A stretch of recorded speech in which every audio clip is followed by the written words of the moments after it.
Bienvenue sur le podcast Minute Santé, le podcast pour prendre soin de ta santé, où l'on décrypte différents sujets santé en misant avant tout sur la prévention, car comme le dit l'adage, mieux vaut prévenir que guérir. Je suis Nadia, blogueuse santé sur consomuslim.com et médecin. Je suis passionnée par la médecine et les alternatives naturelles. J'espère t'aider au travers de ce podcast à prendre soin de ta santé en prenant en compte toutes les sphères de ta vie. N'hésite pas à t'abonner pour ne rater aucun épisode et prendre ta santé en main dès aujourd'hui. Le stress peut avoir des effets délétères sur votre corps et sur votre mental et peut ainsi entraîner des problèmes de santé quand il devient chronique. C'est pourquoi il est important de gérer votre stress. Dans cet épisode, on va voir ensemble des stratégies de gestion du stress afin de rester en bonne santé.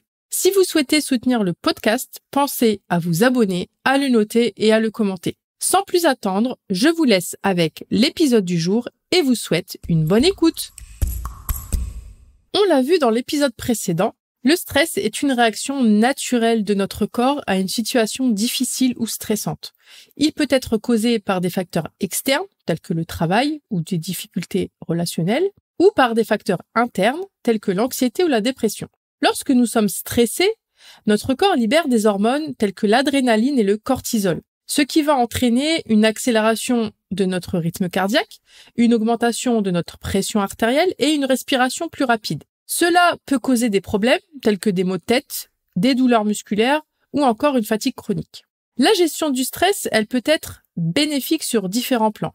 Tout d'abord, elle peut aider à réduire ce niveau de cortisol dans notre corps, ce qui peut réduire notamment les risques de maladies chroniques telles que les maladies cardiaques et le diabète. Elle peut également améliorer notre sommeil et notre humeur, ce qui peut vous aider à vous sentir plus énergique et plus motivé.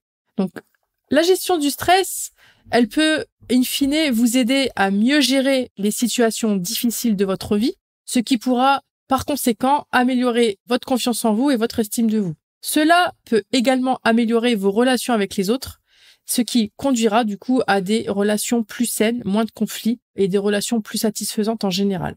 Donc il existe de nombreux déclencheurs de stress assez courants, tels que le travail, les relations, les problèmes financiers et la santé. Il est important de pouvoir identifier ces déclencheurs de stress afin de pouvoir les gérer plus efficacement en agissant directement dessus.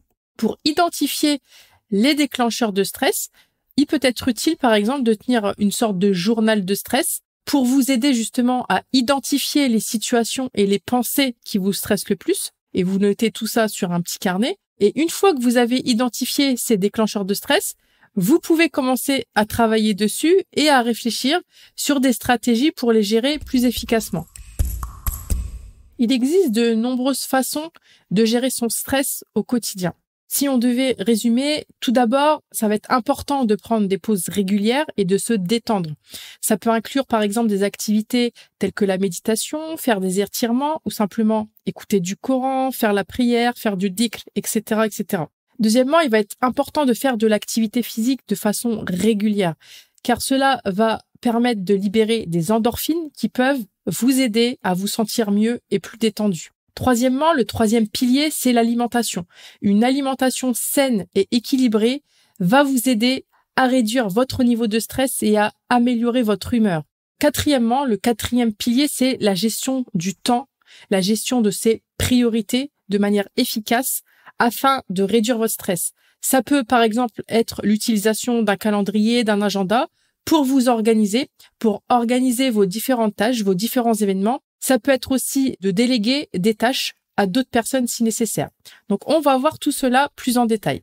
Donc déjà, on va parler de la pleine conscience et de la méditation, qui sont des techniques assez à la mode, entre guillemets, populaires pour la gestion du stress. Donc la pleine conscience, c'est quoi? Ça consiste à être présent dans le moment présent, c'est un petit peu redondant, et à être conscient de nos pensées et de nos émotions, et de les accueillir telles qu'elles sont. La méditation, elle peut aider à calmer l'esprit et à réduire le niveau de cortisol dans le corps. Donc, vous pouvez également tester la cohérence cardiaque. Il existe des applications comme Respirelax qui peuvent vous guider dans un premier temps. Et dans un second temps, l'idée, ça va d'essayer d'être autonome et de ne plus être dépendant d'applications pour plus de concentration et donc plus d'efficacité. Il existe de nombreuses façons de pratiquer la pleine conscience et la méditation. tels que la respiration profonde, la prière, le dhikr, etc. Il est important de trouver la technique ou les techniques, vous pouvez en associer plusieurs, qui fonctionnent le mieux pour vous et de la pratiquer régulièrement parce que la régularité va être la clé pour obtenir de meilleurs résultats. Ensuite, on a parlé de l'exercice et de l'activité physique. Pareil, il faut qu'elle soit régulière pour pouvoir réduire le niveau de stress dans le corps. Donc, cela peut inclure, par exemple, des activités comme de la marche, la course à pied, du stretching, de la natation, enfin, peu importe. N'importe quel exercice va pouvoir vous aider, du coup, à libérer ces fameuses endorphines qui vont vous aider à vous sentir mieux et plus détendu. Donc, il est important de trouver une activité qui vous plaise pour pouvoir la pratiquer régulièrement. Parce que si vous choisissez quelque chose que vous n'aimez pas, vous n'allez pas perdurer dans le temps. La régularité, c'est la clé pour avoir de meilleurs résultats, encore une fois. Donc, l'exercice, il peut aussi améliorer votre sommeil, votre humeur, et donc, en général, avoir des effets positifs et sur votre santé mentale et sur votre santé physique. Donc, pour aller plus loin, je vous invite à écouter ou réécouter l'épisode 9 qui s'intitule « Pourquoi et comment bien commencer une activité physique ». Ensuite, un autre socle de la gestion du stress, c'est l'alimentation. L'alimentation, elle joue un rôle très, très important dans la gestion du stress. Donc, il est important d'avoir une alimentation saine et équilibrée qui va comprendre des aliments riches en nutriments tels que les fruits, les légumes, les protéines maigres. Donc les protéines, déjà, elles ont un rôle très important dans la synthèse de certaines hormones et de certains neurotransmetteurs du cerveau qui vont agir sur votre humeur, notamment, pour en citer quelques-unes, la sérotonine, la dopamine et le GABA. Donc la sérotonine, elle va permettre calme et sérénité. La dopamine, c'est ce qui va permettre de nous booster, d'entreprendre des choses. Le GABA, ça va permettre calme et relaxation et de ralentir notre rythme cardiaque. Ça va aussi réguler notre anxiété. Donc voici quelques exemples concrets de bonnes protéines à introduire dans votre alimentation et à tous vos repas dès le petit déjeuner. Donc les oléagineux, c'est-à-dire les amandes, les noix, les noisettes, les arachides, etc. Les graines, comme les graines de courge ou de tournesol. Les œufs, donc les œufs classiques de poule ou bien les œufs de caille. La volaille, enfin la viande blanche en général, comme le blanc de dinde, le blanc de poulet et le veau, en évitant tout ce qui est ultra transformé, bien sûr. Ça peut être aussi des protéines via les yaourts nature, végétaux ou à base de lait de brebis ou autres, certains fromages, mais aussi les céréales complètes, comme le boulgour, l'orge, le riz, etc. Les légumineuses, lentilles, haricots rouges, tofu, entre autres. Et pensez d'ailleurs à combiner les deux, c'est-à-dire légumineuses plus céréales. Enfin, évitez les aliments transformés, en tout cas diminuez-les. Vous n'êtes pas obligé de tout bannir. Évitez les sucres raffinés et les graisses saturées qui peuvent également, du coup, accroître le stress. Donc, le fait de les diminuer va aider à réduire le stress. Donc, je vous laisse écouter sur ce sujet l'épisode 35 qui s'intitule « Pourquoi et comment diminuer les aliments ultra transformés ». En plus des bonnes protéines, il va être intéressant d'introduire dans votre alimentation, entre guillemets, anti-stress, de bonnes graisses afin de réguler votre humeur. Donc, introduisez dans votre alimentation, par exemple, des poissons gras comme la sardine, le maquereau, le hareng. Par exemple, à titre indicatif, 1 à 3 fois par semaine. Utilisez pour vos plats de l'huile d'olive, de l'huile de colza, par exemple, de l'huile vierge pressée à froid. Privilégiez les aliments à index glycémique bas pour éviter justement les pics de glycémie et avoir une humeur stable et un taux d'énergie stable et suffisant tout au long de la journée. Donc voici quelques aliments à index glycémique bas ou modéré. Vous pouvez compléter cette liste en faisant une petite recherche sur Google. Donc on a tout ce qui est la plupart des fruits, les légumes, le pain complet, le pain au levain, le pain multicéréales, les céréales semi-complètes et complètes, riz, pâtes, semoule, etc. Les légumes secs, comme les lentilles, pois chiches, etc.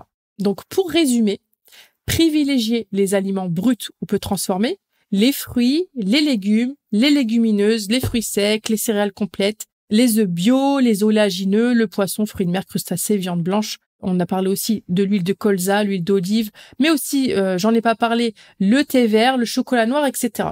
Et au contraire, limitez les aliments ultra transformés, les plats préparés, le plat blanc, les produits industriels sucrés, les aliments à index glycémique élevé, les sodas, etc. En plus de tout cela, veillez à apporter dans votre alimentation 4 des micronutriments essentiels en cas de stress. C'est pas une liste exhaustive. Donc, le magnésium, la vitamine B6, la vitamine C et les oméga 3. Il peut être intéressant, dans certains cas, de se complémenter en plus de l'alimentation.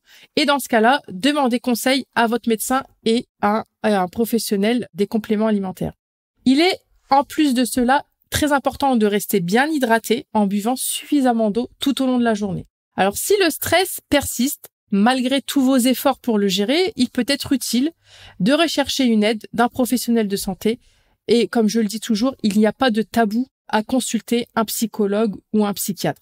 Ça peut inclure une thérapie, de la thérapie cognitivo-comportementale pour agir sur là où les causes du stress. Ça peut être aussi, via un professionnel de santé, de la prise de médicaments, mais je pense notamment à la phytothérapie, donc à quelque chose de naturel, pour aider à gérer les symptômes du stress et avoir en quelque sorte une sorte de béquille le temps d'agir sur la cause. Je vous cite quelques plantes efficaces en cas de stress, mais bien entendu, ça ne vous dispense pas d'une consultation chez un phytothérapeute, chez votre médecin traitant ou votre pharmacien. Donc, pour être plus serein, pour être plus sereine, il y a la griffonia et le safran. Contre les troubles du sommeil, la valériane, et ça d'autant plus si vous avez tendance à cogiter, le pavot de Californie. Contre la nervosité, l'aubépine, la passiflore, le tilleul.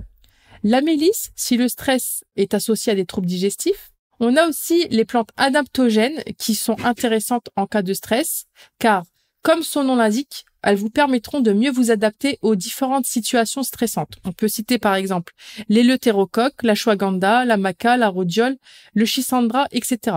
Idem, demandez conseil à votre pharmacien ou autre professionnel de santé naturelle. Donc, idem, on a aussi l'aromathérapie. On peut citer l'huile essentielle de lavande, qui est anxiolytique et qui améliore le sommeil, la marjolaine, la camomille romaine, etc. Donc là, pareillement, il est primordial de consulter un aromathérapeute avant d'utiliser les huiles essentielles qui peuvent être très dangereuses. Naturel ne veut pas dire sans danger, alors évitez l'automédication. Donc, pour finir, il est important de parler à un professionnel de santé mentale quand vous vous sentez dépassé, sans tabou, pour déterminer la meilleure approche de gestion du stress pour vous. La gestion du stress est un élément essentiel pour rester en bonne santé et serein. Il existe de nombreuses stratégies, comme on a vu, pour gérer le stress, notamment la pleine conscience, l'activité physique régulière et l'alimentation saine. En faisant de petits changements dans votre vie quotidienne, vous pouvez réduire votre niveau de stress et améliorer donc votre santé mentale et physique. N'oubliez pas de télécharger votre e-book offert pour créer votre propre routine anti-stress. Le lien se trouve en description. J'espère que cet épisode vous aura été utile. Si c'est le cas, n'hésitez pas à le partager à une personne stressée. Je vous dis à bientôt pour un prochain épisode et d'ici là, prenez soin de vous et de votre santé.